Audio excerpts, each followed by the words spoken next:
comment l'Église va-t-elle prendre la parole aujourd'hui? J'avoue qu'on se pose souvent la question entre évêques. On a entendu déjà des gens affirmer, écoutez, cette position-là, c'est la position des catholiques, c'est donc en référence à un dogme, quelque chose qui n'est pas raisonnable, donc on n'a pas à faire de cette foi-là la loi des autres. Hein. On a dit la foi des uns ne deviendra pas la loi des autres. Hein.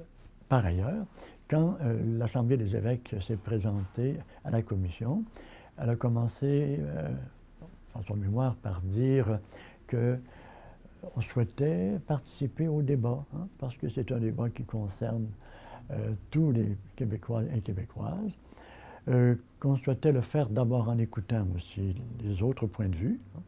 On ne veut pas simplement arriver et faire une proposition qui viendrait comme à partir d'une seule vision de la réalité, mais on trouve important aussi d'apporter notre propre point de vue, hein, parce que nous sommes citoyens et citoyennes comme les autres. Et moi, il me semble que c'est là la caractéristique d'une société pluraliste. Hein.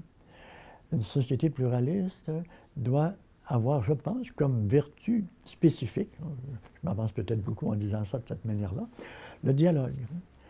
Le dialogue suppose d'abord une attitude d'écoute, hein, de part et d'autre. Ensuite, le dialogue permet à chacun d'affirmer ses convictions et ses valeurs dans le respect des convictions et des valeurs de l'autre.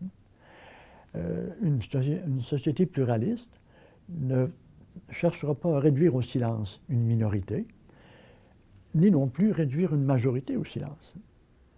Il faut essayer de trouver des façons de prendre la parole de façon respectueuse, encore une fois, de manière à ce que l'un et l'autre puissent s'enrichir de la parole de l'autre.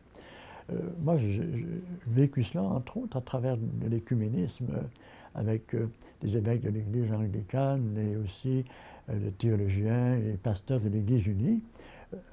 J'avais déjà entendu dire que quand on avait un dialogue de cet ordre-là, on en sortait enrichi.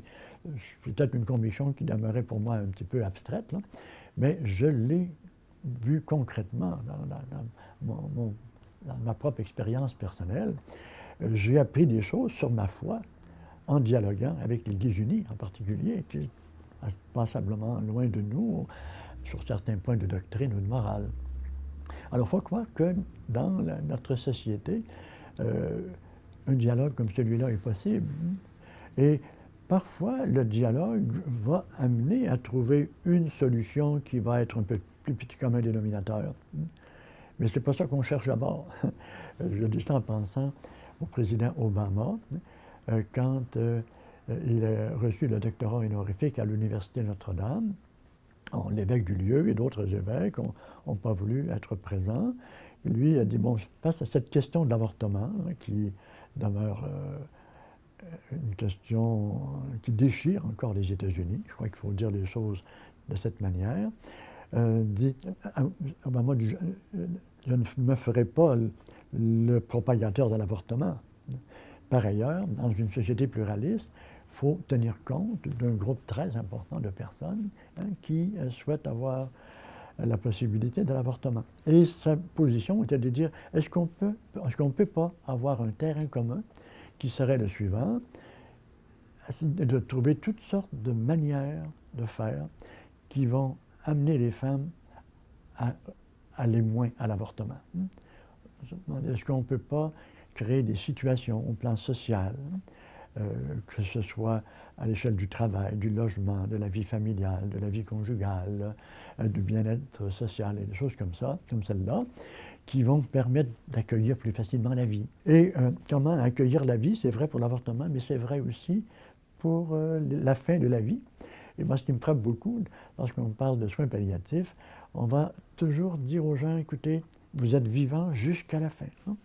On essaie de vous donner des situations de confort.